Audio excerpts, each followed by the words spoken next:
kalimat subhana di dalam ayat pertama surah Bani Israel mengandung nilai ibadah. Rasulullah sallallahu alaihi wasallam bak malam Mi'raj merumpak dengan Nabi Ibrahim bak langit yang ketujuh. Kuatia Nabi Muhammad newa kembali merumpak dengan Ibrahim, nepegah oleh Ibrahim. Muhammad dah sampaikan salam lun ku umat kata. Tak pegah tanah syurganya subur dan tayu pula selaman bela. Rasulullah ketanya yang pu selaman ya Ibrahim yang tayu pula bawanya.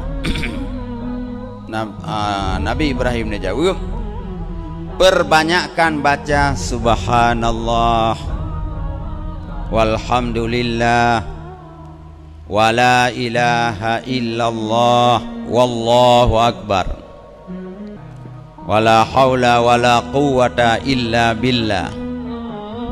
Ketika umatmu mengatakan subhanallah, tumbuh satu pohon dalam surga. Ketika umatmu mengatakan alhamdulillah, tumbuh satu pohon lagi.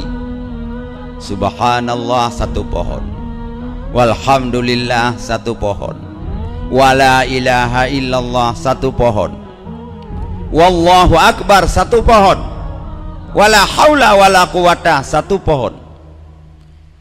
Sehingga takun subhanallah walhamdulillah wala ilaha illallah wallahu akbar wala haula wala quwata illa billah. Katimah limang bak kaya dalam syurga.